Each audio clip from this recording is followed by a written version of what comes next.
Thank all of you for being here today, and what an incredible honor to have our president with us today. And Navistar is very proud, and its employees are very proud of this moment. You know, when you look back at our history, we're a company that's been around a long time, over 150 years. Perhaps some of you remember International Harvester. That was us.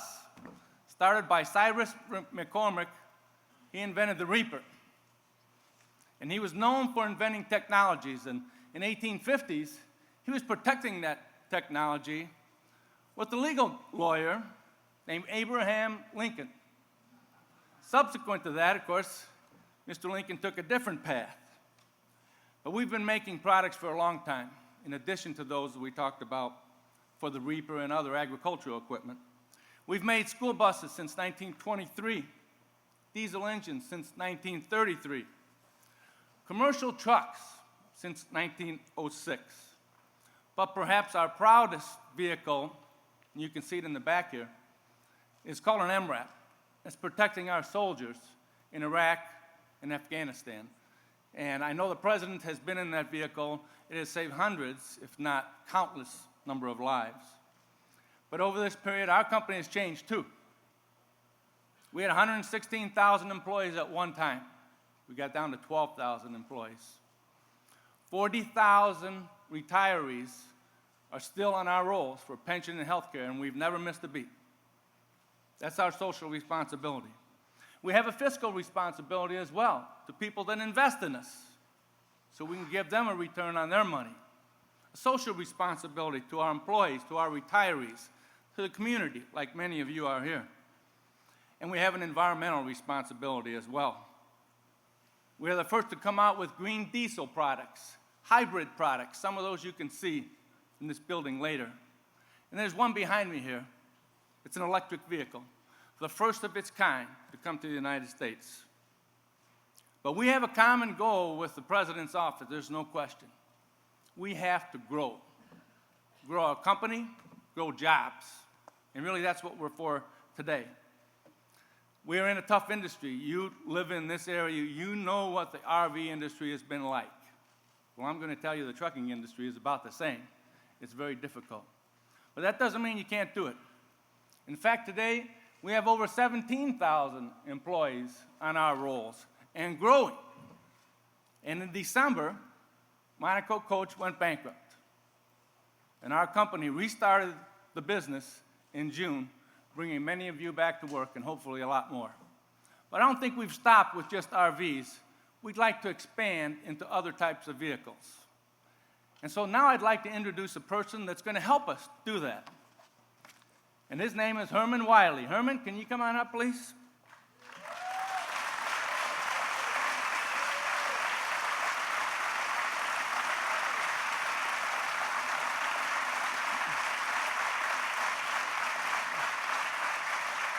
You see, Herman's been making RVs for 32 years now, and he's got another responsibility, and that's to his family. And Sharice and he have raised two wonderful kids. They're sitting with us today. And Herman, it's all yours, buddy. Thank you, sir. Okay.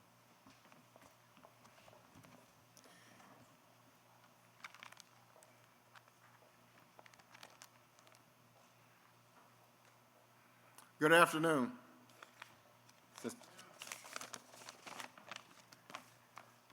My name is Herman Wiley, and I'm married with two children, and I work at Monaco Navistar.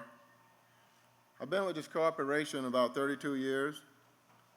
I worked several different positions along the way, starting out as a line worker and moved on to a group leader and a supervisor.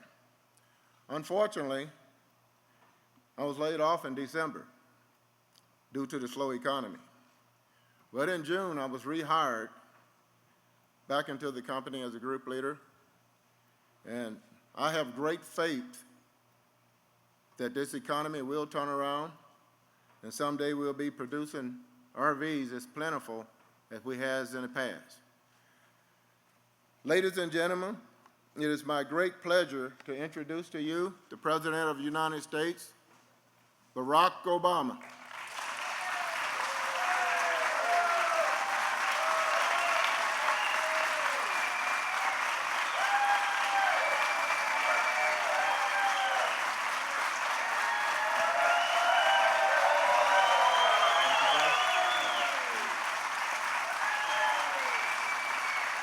Thank you. Thank you very much. Thank you. Thank you so much. Thank you. Please, everybody have a seat. Thank you so much. Well, it is wonderful to be in Wakarusa. Thank you so much for the wonderful welcome. Herman, thanks for the great introduction. It is great to be back in Indiana.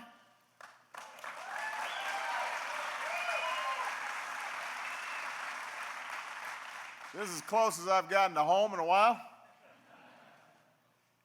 And I flew out here with somebody who I think the people of Indiana have known for a long time, have trusted for a long time, because he's fighting for working families in Indiana each and every day, and that is our great Senator Evan Bayh. Please give Evan a big round of applause.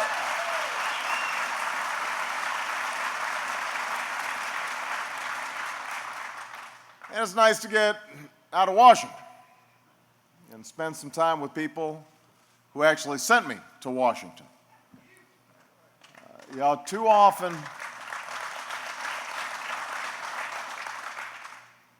there are those in Washington who focus on the ups and downs of politics. But my concern is the ups and downs in the lives of the American people. The families feeling the pain of this recession. The folks I've met across this country who've lost jobs and savings and health insurance, but haven't lost hope. The men and women who still believe in the capacity, the ability of this nation to meet the challenges of our times. Now, these are challenges you know all too well here in Wakarusa and in Elkhart County. This area has been hit with a perfect storm of economic troubles. Over the last few decades, you've borne the brunt of a steadily weakening of American manufacturing in the face of global competition. You felt the impact of the struggles of the American auto industry and the repercussions that have hit the Midwest especially hard. And you're living every day with the consequences of this recession and the financial meltdown, and you felt it in the form of lost jobs and lost savings. So as a result, the Elkhart area has experienced the second greatest increase in the rate of unemployment in the country, up 10 points in a year. It's an astonishing statistic. And there have been times where nearly 1 in 5 people in this area have been looking for work. You've seen factories close and your sons and daughters move away in searches of jobs and opportunity. So this is more than an economic crisis. This goes to the heart and soul of a community. It tests the strength of families and the spirit of good people. Hard-working folks who have given their all to a company and now don't know where to turn. There's some who see what's taking place here and suggest that it's all somehow inevitable and that the only way for America to get ahead is for places like Elkhart to be left behind. You hear that argument sometime in Washington. But I know and you know that the truth is exactly the opposite. I'm here because I believe our ability to recover and to prosper as a nation depends on what happens in communities just like this one.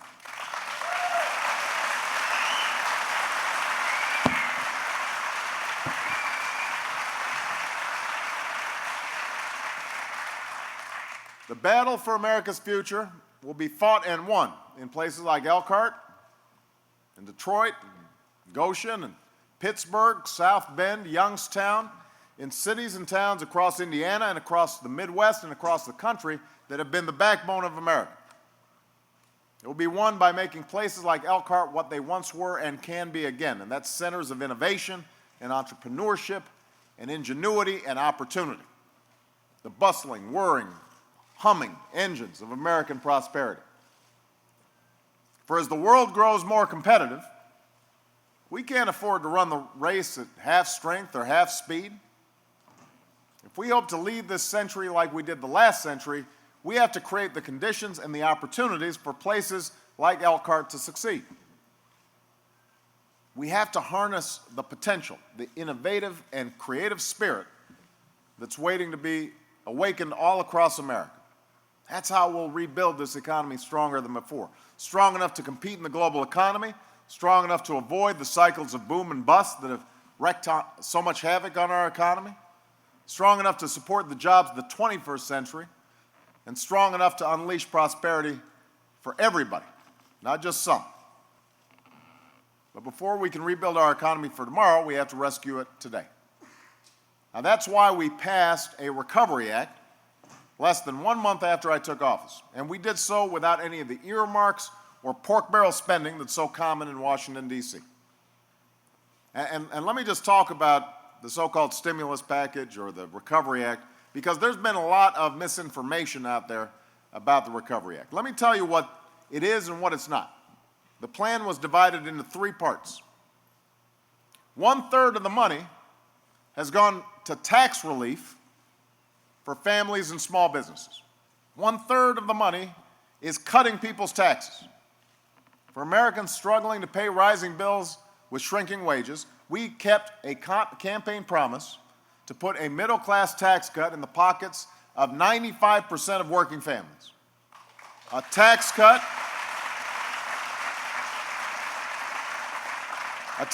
that began showing up in paychecks of 4.8 million Indiana households about 3 months ago. We also cut taxes for small businesses on the investments that they make.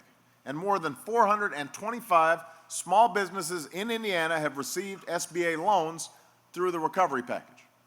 So that's 1/3 of the money was tax cuts.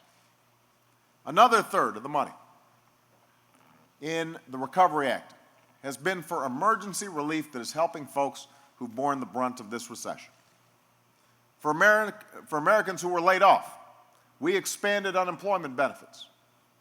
And that's already made a difference for 12 million Americans, including 220,000 folks right here in Indiana.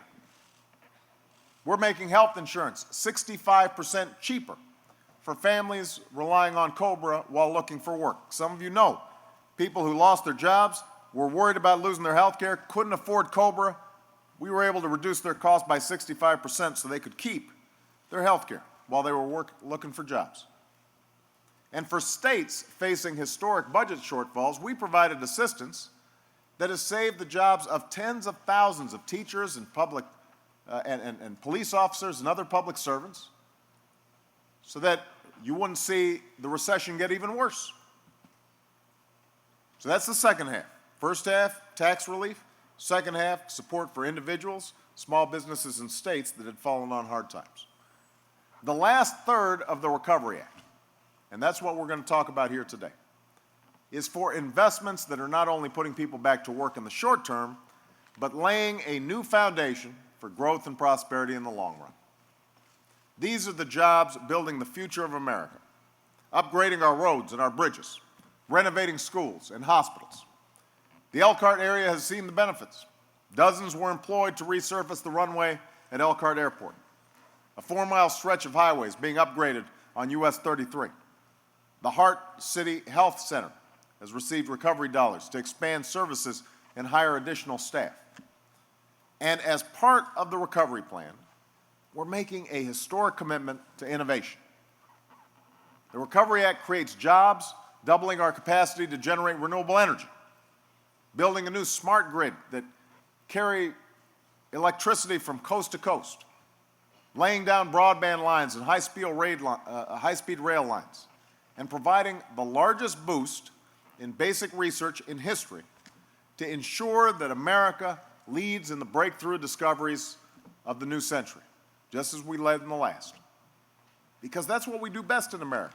We turn ideas into inventions and inventions into industries. Now, history should be our guide. The United States led the world's economies in the 20th century because we led the world in innovation. Today, the competition is keener, the challenge is tougher, and that's why innovation is more important than ever. That's the key to good new jobs in the 21st century. That's how we will ensure a high quality of life for this generation and future generations. With these investments, we're planting the seeds of progress for our country and good-paying private sector jobs for the American people. So that's why I'm here today. to announce $2.4 billion in highly competitive grants to develop the next generation of fuel-efficient cars and trucks powered by the next generation of battery technologies, all made right here in the U.S. of A. Right here in America.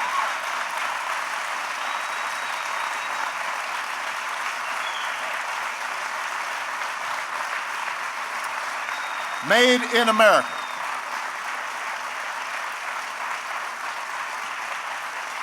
You know, for too long, we failed to invest in this kind of innovative work, even as countries like China and Japan were racing ahead. And that's why this announcement's so important.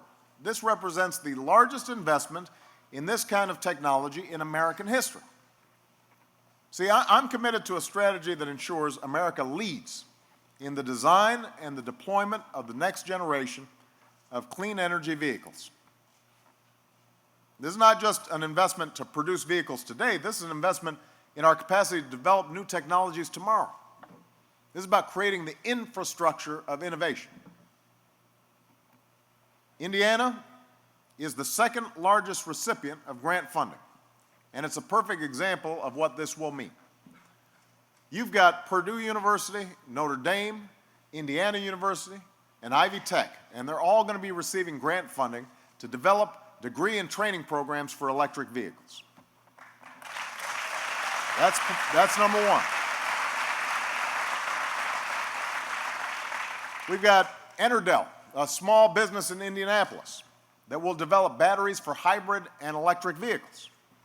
You've got Allison Transmission in Indianapolis, Delphi in Kokomo, Remy in Pendleton, and Magna located in Muncie, all who will help develop electric drive components for commercial and passenger vehicles. And right here in Elkhart County, Navistar, which has taken over two Monaco coach manufacturing facilities, will receive a $39 million grant to build 400 advanced battery electric trucks with a range of 100 miles, like the trucks here today. Right there.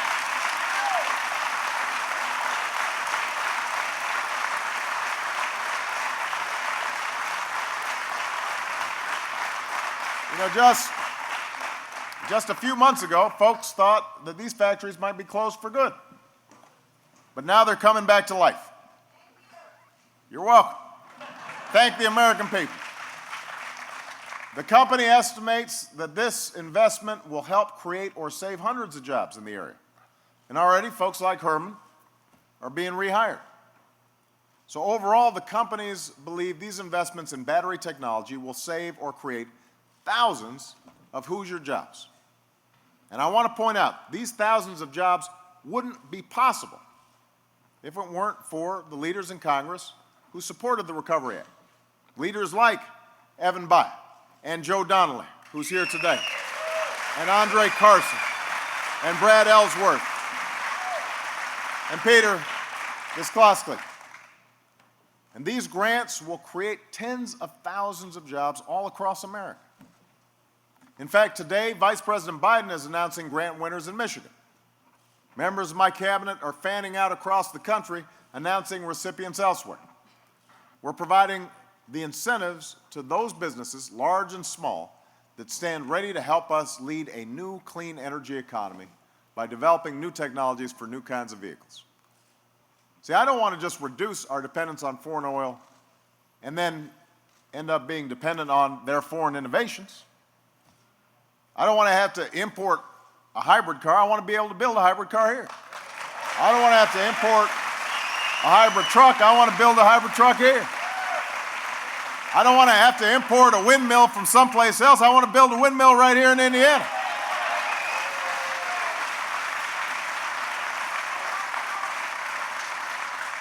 I want the cars of the future and the technologies that power them to be developed and deployed right here in America. And that's just the beginning. In no area will innovation be more important than in the development of new ways to produce, use, and save energy. So we're not only doubling our capacity to generate renewable energy and building a stronger and smarter electric grid, we've helped reach an agreement to raise fuel economy standards. And for the first time in history, we passed a bill to create a system of clean energy incentives which will help make renewable energy the profitable kind of energy in America, while helping to end our dependence on foreign oil and protect our planet for future generations. The bill passed the House. We're now working to pass legislation through the Senate, because we know that real innovation depends not on government, but on the generative potential of the American people.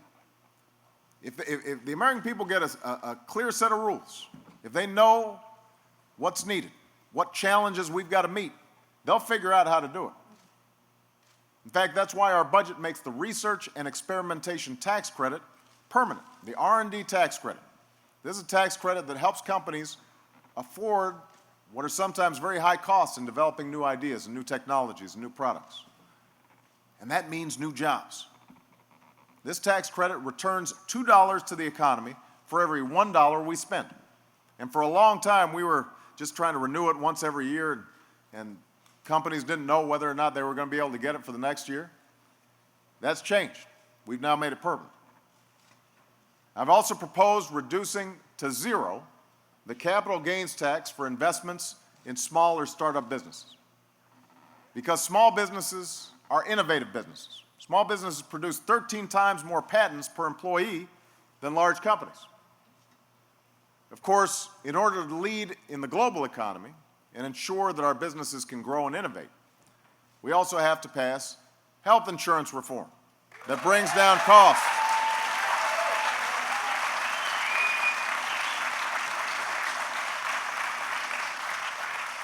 Reform that brings down costs and provides more security for folks who have insurance and affordable options for those who don't. I promise you, we will pass reform by the end of this year, because the American people need it. The American people need some relief. Now, we're going to have to make it happen.